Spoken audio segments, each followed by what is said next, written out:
día más, con la gracia del Señor, proseguimos el comentario del Catecismo de nuestra Madre la Iglesia. Sí, buenos días, ¿con quién hablamos? Sí, con Miguel Ángel, Adelante. monseñor. Adelante, Que Dios le bendiga. Mire, simplemente una pregunta que tenemos en nuestra familia y un poquito de disputa. Perdóneme que he cerrado el tema que ha tratado tan importante. Y es lo siguiente, cuando cuando se va a crear sepultura, para nosotros los católicos y demás, ¿es pecado o no es pecado? ¿Lo permite la Iglesia el que la persona, que se incinere a la persona? Esa es mi pregunta, nada más, monseñor. Sí. Gracias. Sí, la Iglesia permite la incineración, por lo tanto en absoluto es pecado, permite la incineración. Lo que pide es hacerlo con un sentido cristiano, porque es verdad que a veces la incineración pues se ha hecho con un sentido pagano, pero la incineración se puede hacer con un sentido religioso. Y lo que la Iglesia sí nos pide es que enterremos las cenizas, ¿eh? O sea, que las cenizas pues sean depositadas en un lugar santo de reposo. Y que no aventemos las cenizas. La verdad es que se ha extendido la costumbre de aventar las cenizas, olvidando que una de las obras de misericordia es enterrar a los muertos. Y enterrar a los muertos es una obra de misericordia que no cambia por el hecho de que un fallecido esté incinerado. Exactamente igual hay que enterrar al incinerado que al cadáver fallecido. Con lo cual la respuesta es la incineración no tiene nada contrario al sentido cristiano, no es contrario, y eso sí, debemos también tener el uso de enterrar las cenizas, vamos, tratándolas como al propio cuerpo, al propio cadáver.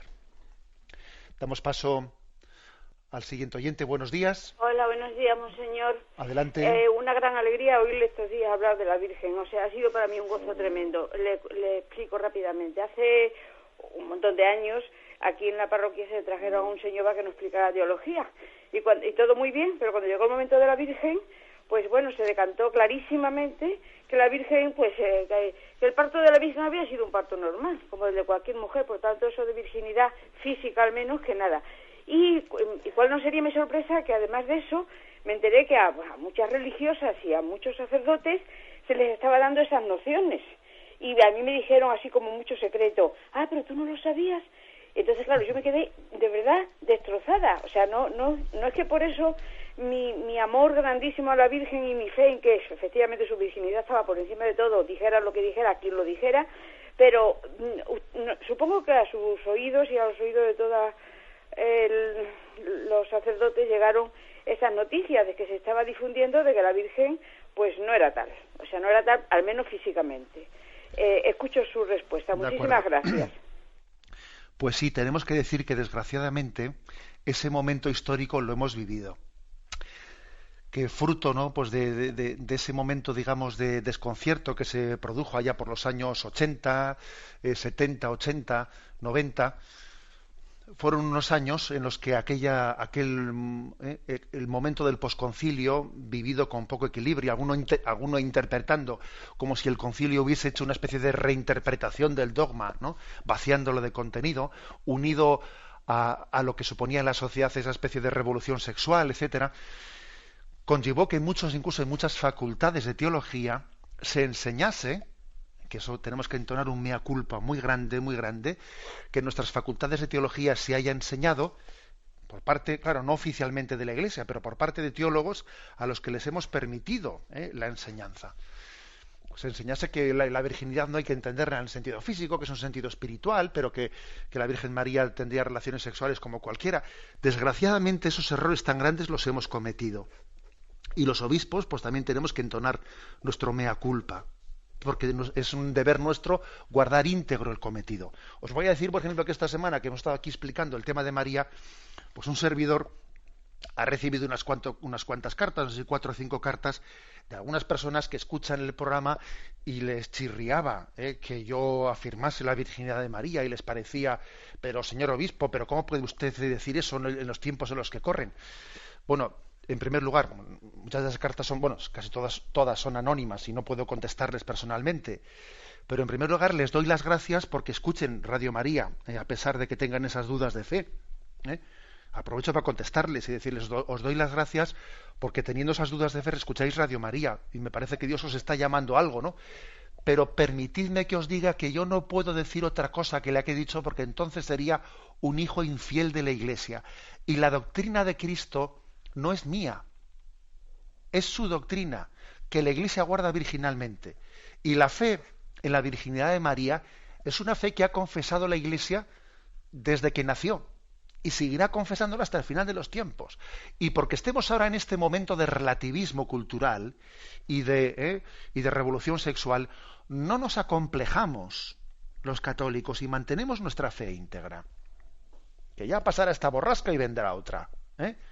Entonces, esto me parece muy importante. Nosotros no podemos hacer una especie de regateo en cada momento de qué está bien visto y qué está mal visto. Oiga, la fe católica es íntegra. Es íntegra, ¿no? Bueno, por eso la oyente tiene razón, y también yo creo que tenemos que pedir perdón.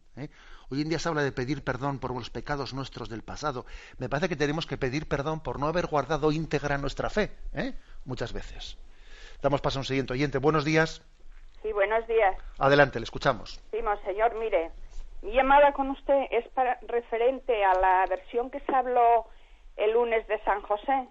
Sí. Yo no estoy de acuerdo de que él hubo una posibilidad de que fuese viudo y tuviese hijos, porque en principio para mí el Padre Eterno quiso coger para la Santísima Virgen un hombre libre de cadenas, puro y casto, y la Santísima Virgen en el templo, ella dijo que quería un chico que fuese un hombre, un esposo para ella, que fuese puro, que fuese virginal, y los sacerdotes pues pidieron seguramente al Padre Eterno un signo, ¿no? Y ese signo fue que los chicos que llevaban la vara para elegir a un esposo para María, floreció la de San José, con azucenas, que es la pureza de la virginidad.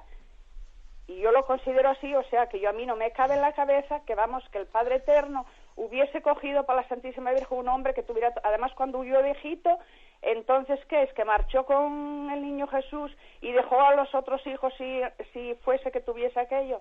Padre, yo esto no lo veo así, ¿eh? De acuerdo, vamos a ver.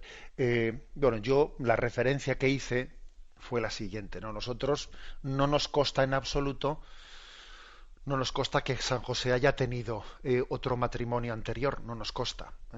Ahora, ¿cabría la posibilidad de que San José lo hubiese tenido a un matrimonio anterior antes de casarse con María? ¿Es contrario al dogma católico? No, no es contrario al dogma católico.